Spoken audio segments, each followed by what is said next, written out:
ಎಲ್ಲರಿಗೂ ನಮಸ್ಕಾರ. ಶ್ರೀ ಗುರುಭ್ಯೋ ನಮಃ. ಶ್ರೀ ಮಾತ್ರೇ ನಮಃ. ಸಮಂತ್ರನಿಂದ ಮಂತ್ರಿ ಸಮಂತ್ರನಿಂದ ಋಷ್ಯಶೃಂಗರ ಬಗ್ಗೆ ತಿಳ್ಕೊಂಡಿರುವಂಥ ದಶರಥ ಮಹಾರಾಜರು ಸಮಂತ್ರ ಏನು ಹೇಳ್ತಾರೆ ಅಂದರೆ, ನೀವೇ ಸ್ವಂತವಾಗಿ ಹೋಗಿ ಈ ಪುತ್ರಕಾಮೇಷ್ಟಿ ಯಾಗ ಮಾಡೋದಕ್ಕೋಸ್ಕರ ನೀವೇ ಸ್ವಂತವಾಗಿ ಹೋಗಿ ಆಹ್ವಾನಿಸಿ ಅವರನ್ನು ಹತ್ತಿರವಿದ್ದು ಕರ್ಕೊಂಬರ್ರಿ ಅಂತ ಸೂಚನೆ ಮಾಡ್ತಾರೆ. ರಾಮಾಯಣ ಅಂತಂದ್ರೆ ಬರೀ ಕಥೆ ಅಲ್ಲ, ನಮಗೆ ಜೀವನದಲ್ಲಿ ಯಾರ್ಯಾರ ಹತ್ರ ಹೇಗೆ ನಡ್ಕೋಬೇಕು, ಯಾರಿಗೆ ಎಷ್ಟು ಮರ್ಯಾದೆ ಕೊಡಬೇಕು, ಯಾರಿಗೆ ಪ್ರಾಮುಖ್ಯತೆಯನ್ನು ನೀಡಬೇಕು ಅಂತ ನಮಗೆ ಬಹಳಷ್ಟು ವಿವರವಾಗಿ ಒಂದು ಚಿಕ್ಕ ಚಿಕ್ಕ ಅಂಶಗಳಿಂದಲೇ ನಮಗೆ ತಿಳಿಸ್ಕೊಡ್ತಾರೆ. ಈಗ ನಾವು ತಿಳ್ಕೊಬೇಕಾಗಿರುವಂಥದ್ದೇನು, ನಾವು ಒಂದು ಸತ್ಯನಾರಾಯಣ ಸ್ವಾಮಿ ರಥವನ್ನು ಮಾಡ್ತೀವಿ. ಅಲ್ಲಿ ನಾವು ಮೊದಲು ನೋಡುವಂಥದ್ದು ನಮ್ಮ ಉಡುಗೆ ತೊಡುಗೆಗಳ ಬಗ್ಗೆ. ಇದು ಮ್ಯಾಚಿಂಗ್ ಆಗಿದೆಯಾ, ಅದು ಮ್ಯಾಚಿಂಗ್ ಆಗಿದೆಯಾ, ಅಲ್ಲಿ ಇದಾಗಿರುವಂಥ ಏನು ಡೆಕೋರೇಷನ್ ಚೆನ್ನಾಗಿದೆಯಾ, ಮತ್ತೊಂದರ ಬಗ್ಗೆ ಗಮನ ಕೊಡ್ತೀವಿ ವಿನಃ ಅಲ್ಲಿ ಬ್ರಹ್ಮಸ್ಥಾನದಲ್ಲಿ ಕೂತ್ಕೊಂಡಿರುವಂಥ ಅರ್ಚಕರ ಬಗ್ಗೆ ನಾವೆಷ್ಟು ಮರ್ಯಾದೆಯನ್ನು ಕೊಡ್ತೀವಿ, ಎಷ್ಟು ಚೆನ್ನಾಗಿ ಆಯ್ಕೆ ಮಾಡ್ತೀವಿ, ಅವರ ಅನುಷ್ಠಾನ ಎಷ್ಟಿದೆ, ಅವರ ಮಂತ್ರಬಲ ಎಷ್ಟಿದೆ, ಅವರು ಗಾಯತ್ರಿ ಮಂತ್ರವನ್ನು ಎಷ್ಟು ಬಾರಿ ಹೇಳ್ತಾರೆ, ಇವೇನು ನಮಗೆ ವಿವರಗಳು ಬೇಕಾಗಿಲ್ಲ. ಏನೋ ಬರ್ತಾರಪ್ಪ ಹೋಗ್ತಾರೆ, ನಾವು ದುಡ್ಡು ಕೊಡ್ತೀವಿ, ಬರ್ತಾರೆ, 1-2 ಗಂಟೆ ಹೊತ್ತು ಮಂತ್ರ ಹೇಳ್ತಾರೆ, ಅದನ್ನ ಇಳಿಸ್ಕೊಳ್ಳೋವಂಥವ್ರು ಯಾರು ಇರೋದಿಲ್ಲ, ಅದು ಅರ್ಥ ಆಗುವಂಥ ಭಾಷೆಯಲ್ಲೂ ಯಾರು ಹೇಳೋದಿಲ್ಲ ಅನ್ನುವಂಥ ಒಂದು ದೃಷ್ಟಿಕೋನದಿಂದ ನಾವು ಅರ್ಚಕರನ್ನು ನೋಡ್ತಾ ಇರ್ತೀವಿ. ಆದರೆ ಇದು ಬಹಳ ತಪ್ಪು. ಪ್ರತಿಯೊಂದು ಶುಭ ಕಾರ್ಯದಲ್ಲೂ ಬ್ರಹ್ಮಸ್ಥಾನದಲ್ಲಿ ಕುತ್ಕೊಂಡಿರುವಂಥವ್ರೆ ನಮಗೂ ಮತ್ತು ಭಗವಂತನಿಗೂ ನಡುವೆ ಸೇತುವೆ ಅಂತ ಇರ್ತಾರೆ. ಭಗವಂತನ ಅನುಗ್ರಹ ಬೇಕು ಅಂತಂದ್ರೆ ಬ್ರಹ್ಮಸ್ಥಾನ ಅನ್ನುವಂಥದ್ದು ಬಹಳ ಮುಖ್ಯ. ಬ್ರಹ್ಮಸ್ಥಾನ ಅಂತಂದ್ರೆ ಈ ಪೌರೋಹಿತ್ಯ ಮಾಡುವಂಥವ್ರು ಅರ್ಚಕರನ್ನು ಬ್ರಹ್ಮಸ್ಥಾನ ಅಂತ ತಿಳ್ಕೊಳ್ತಾರೆ.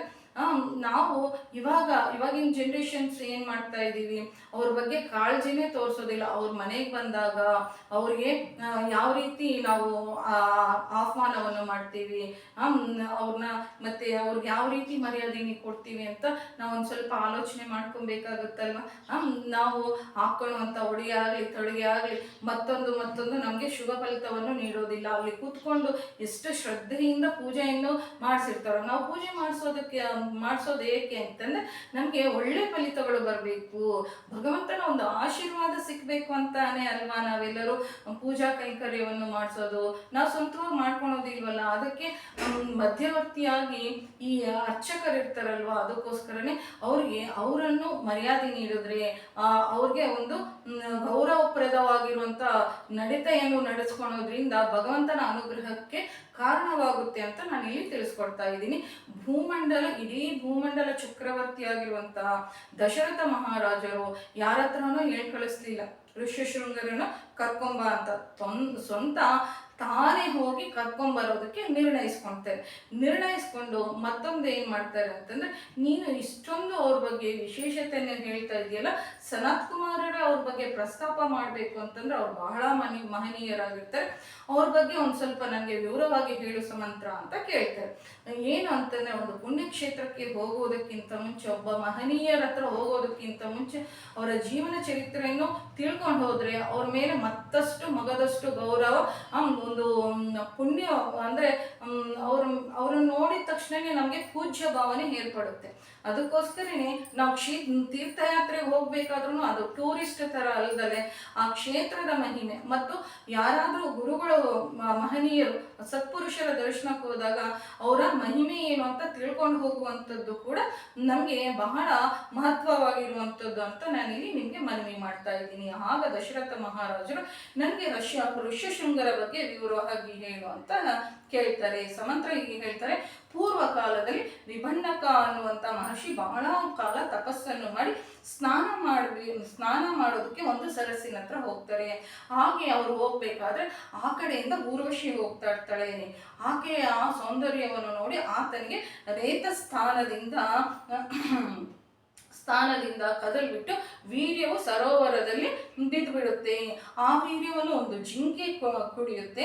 ಅದು ಗರ್ಭವನ್ನು ಧರಿಸುತ್ತೆ. ಶಿರಸ್ಸಿನ ಮೇಲೆ ಕೊಂಬಿರುವಂತ ಒಬ್ಬ ಚಿಕ್ಕ ಹುಡುಗ, ಒಬ್ಬ ಶಿಶು ಜನ್ಮಿಸುತ್ತೆ. ಹೀಗೆ ಶಿರಸ್ಸಿನಲ್ಲಿ ಕೊಂಬಿನಿಂದ ಹುಟ್ಟಿರೋದ್ರಿಂದ ಆತನ ಹೆಸರನ್ನು ಋಷ್ಯಶೃಂಗ ಅಂತ ಹೆಸರಿಟ್ಟಿದ್ದಾರೆ. ವಿಭಣ್ಣಕ ಮಹರ್ಷಿ ಋಷ್ಯಶೃಂಗರಿಗೆ ಸಕಲ ವೇದಗಳನ್ನು, ಶಾಸ್ತ್ರಗಳನ್ನು, ಯಾಗ ಯಜ್ಞಾದಿ ಕ್ರತುಗಳನ್ನು ಎಲ್ಲವನ್ನು ಹೇಳ್ಕೊಟ್ಟಿದ್ದಾರೆ.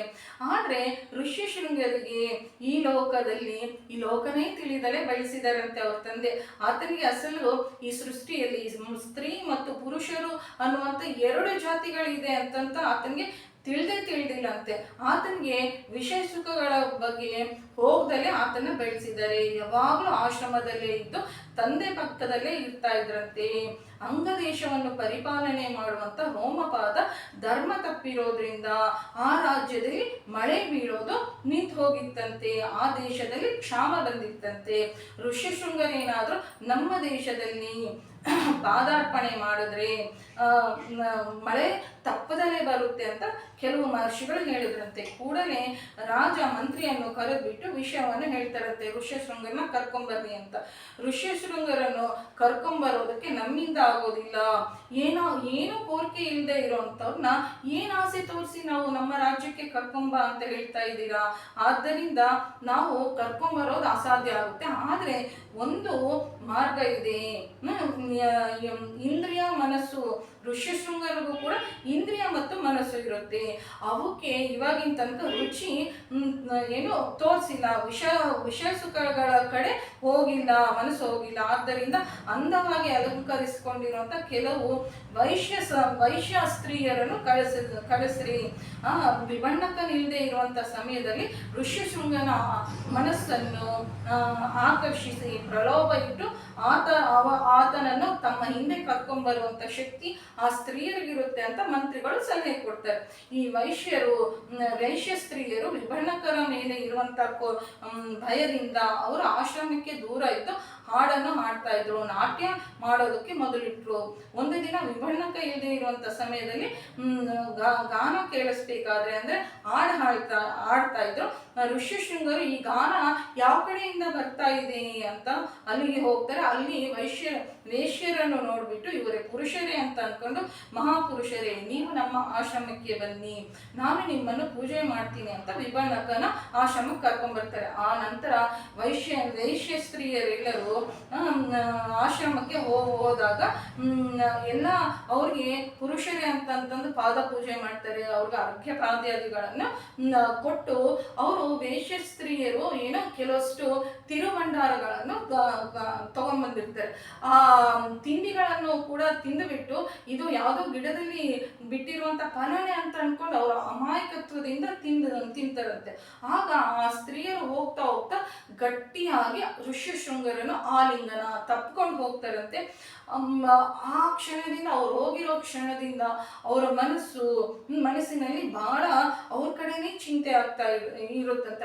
ಆ ವೈಶ್ಯರನ್ನು ನೋಡ್ಬೇಕು ಅಂತ, ಅವ್ರ ಹತ್ರ ಹೋಗ್ಬೇಕು ಅಂತ ಈ ಸಾರಿ ಅವ್ರಿಗೆ ಅನ್ನಿಸ್ತಾ ಇತ್ತಂತೆ.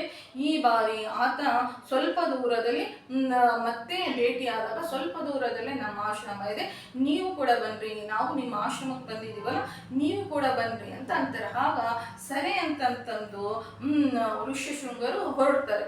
ಹಾಗೆ ಅಂಗದೇಶಕ್ಕೆ ಕಾಲಿಟ್ಟ ತಕ್ಷಣವೇ ಕುಂಭವೃಷ್ಟಿಯಿಂದ ಮಳೆ ಬರುತ್ತೆ.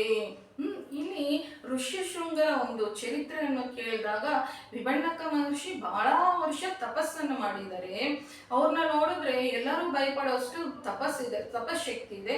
ಅವರು ಊರ್ವಶಿಯನ್ನು ನೋಡಿ ಈ ತರ ಕಾಮಕ್ಕೊಳಗಾಗೋದೇನು? ಒಂದು ಜಿಂಕೆ ಅವರ ವೀರ್ಯವನ್ನು ಕುಡಿದು ಮಗುವನ್ನು ಗರ್ಭದಲ್ಲಿ ಧರಿಸಿ ಮಗು ಜನ್ಮ ಕೊಡೋದೇನು? ಏನಪ್ಪಾ ಇದು, ಇವೆಲ್ಲ ನಡೆಯುತ್ತಾ ಅನ್ನುವಂತ ಅನುಮಾನ ಬರುತ್ತೆ. ಇದೆಲ್ಲವೂ ಮುಂದಿನ ಭಾಗದಲ್ಲಿ ವಿವರಗಳನ್ನು ತಿಳಿಸಲು ವಿಜ್ಞಾಪನೆ ಮಾಡಲು ಪ್ರಯತ್ನ ಮಾಡ್ತೀನಿ. ಸದ್ಗುರುನಾಥ್ ಮಹಾರಾಜ್ ಕಿ ಜೈ. ಜೈ ಶ್ರೀರಾಮ್. ನಮ್ಮ ಚಾನಲ್ ಇಷ್ಟ ಆಗಿದ್ರೆ ಸಬ್ಸ್ಕ್ರೈಬ್ ಮಾಡ್ಕೊಳ್ಳಿ, ಲೈಕ್ ಮಾಡಿ ಹಾಗೂ ಶೇರ್ ಮಾಡಿ. ಕೇಳಿದ್ದಕ್ಕೆ ಎಲ್ಲರಿಗೂ ಧನ್ಯವಾದಗಳು.